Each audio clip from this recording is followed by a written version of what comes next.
Tasty Trends. I'm Allison and I'm going to show you how to make hot chocolate bombs today. If you've been anywhere on the internet recently, you've probably seen these pop up on your Facebook feed or your news websites. They're everywhere. And so I got curious and I learned how to make them, and today I'm going to show you how. You're going to need some sort of container to mold your hot chocolate bombs in. A silicone half sphere mold is excellent. It's probably the easiest that you can use if you are a beginner to working with chocolate. So then you will also need some chocolate for your hot chocolate bombs. One thing that is important is to use a high quality chocolate. If you're going to go and make something like this and spend the time, you really want the best that you can. So I am using semi-sweet chocolate chips today. You will also need some sort of thermometer.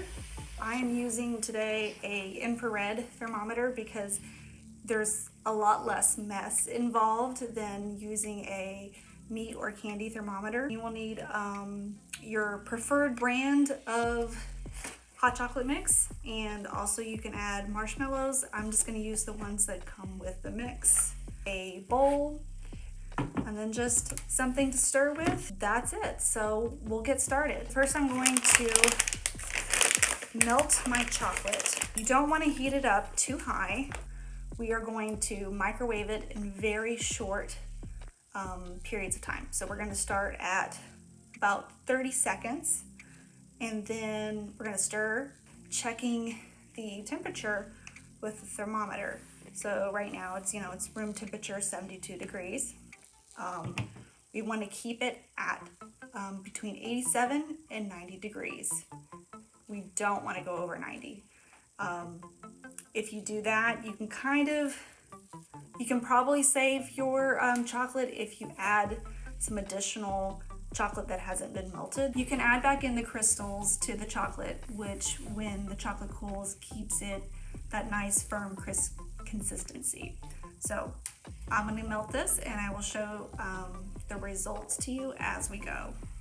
So this has been microwaved for two sections, about 30 seconds and then an additional 15.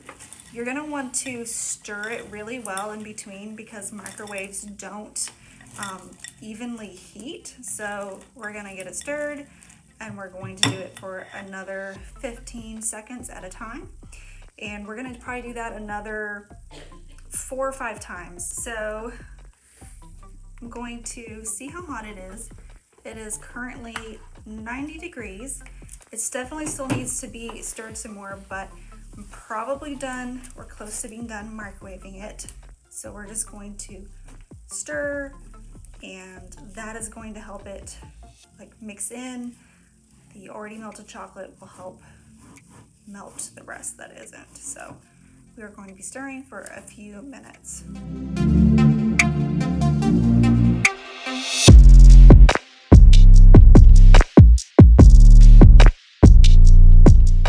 So I've gotten my chocolate to a good consistency now, and what I'm going to do to make sure I didn't do all this work for nothing before making my molds is I'm going to put a little bit on my wax paper here.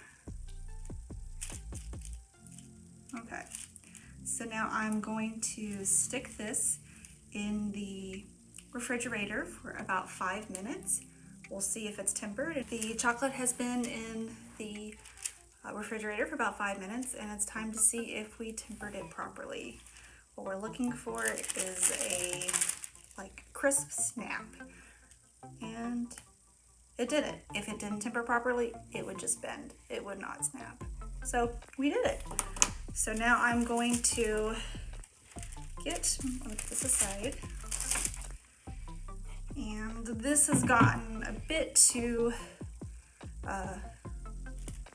cold, so we're going to warm it up so it's an easier consistency to work with. Again, just about 10 seconds in the microwave should get it up to the right temperature.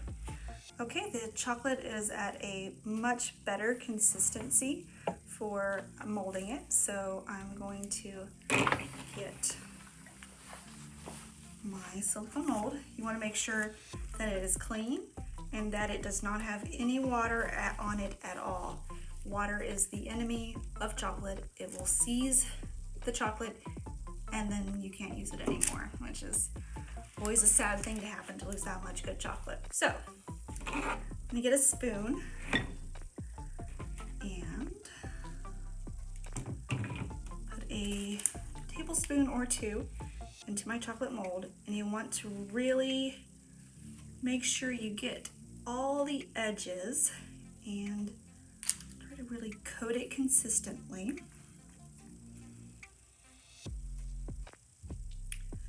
You also want to make sure that you have a good amount on the rims, because otherwise it could break really easily, which is not any fun. I can see that there's a little bit of my mold showing through, so I'm going to put some more here in the bottom and again smooth it out.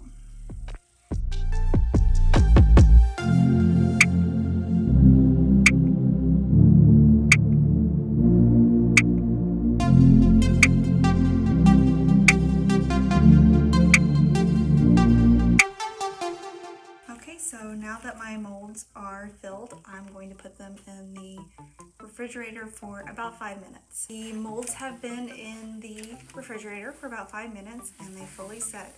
So now it's time to take them out of the mold.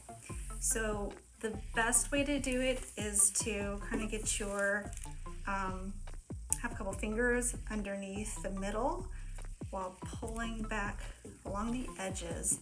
And you want to push through the bottom because that's going to be the thickest point and less likely to break. I'm just going to push it out, and here we have our first mold of chocolate. So this is going to be 1/2 of our hot chocolate bomb. Set it aside and get the other 5 out.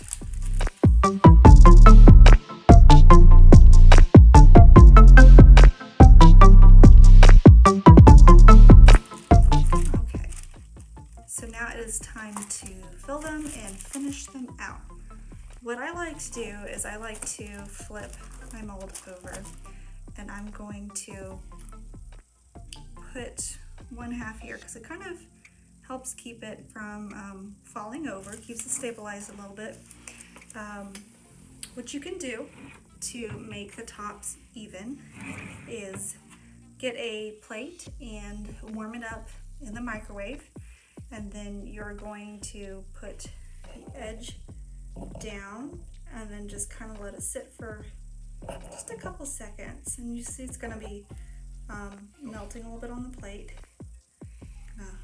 Pull it up so then my edges are going to be really clean and neat.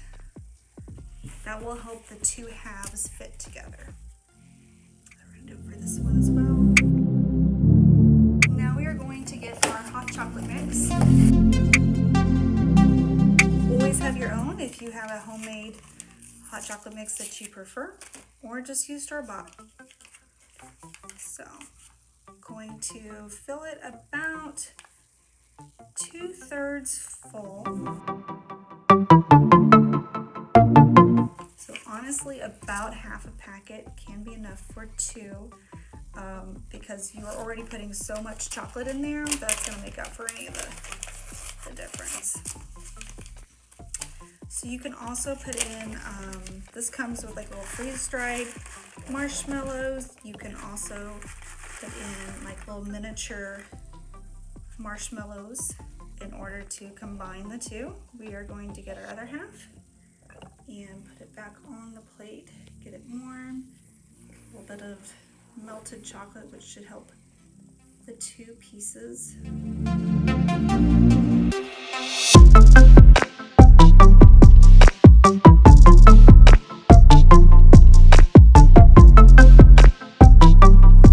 Together, and that little extra chocolate that's melted around the edge will help keep the pieces together. Now, you can do a lot of things. I'm gonna get there's a little hot chocolate. I'm just gonna get that off there. I'm going to reheat my chocolate just a little bit from my leftovers, and I'm going to pipe it on top for a little added decoration. Okay, so I've gotten the leftover chocolate up to a workable temperature again, and I'm going to put it in my bag right here. A little messy process. And I'm going to use this and pipe it onto the top to add a little extra decoration.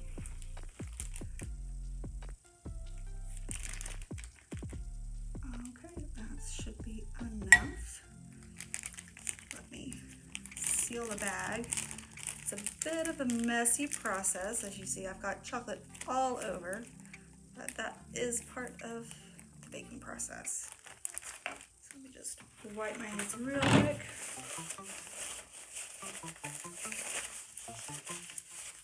Okay. And then I'm going to snip a small hole in my bag. And the tip. And then I'm going to drizzle some chocolate.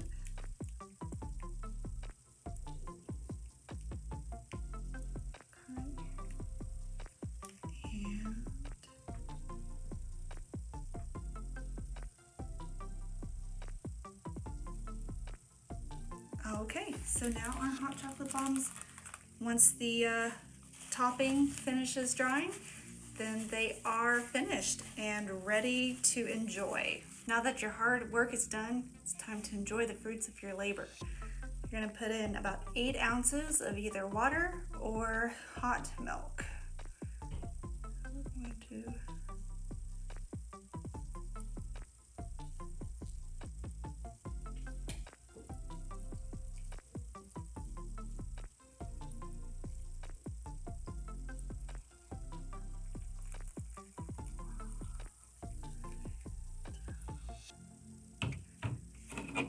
just stir and enjoy.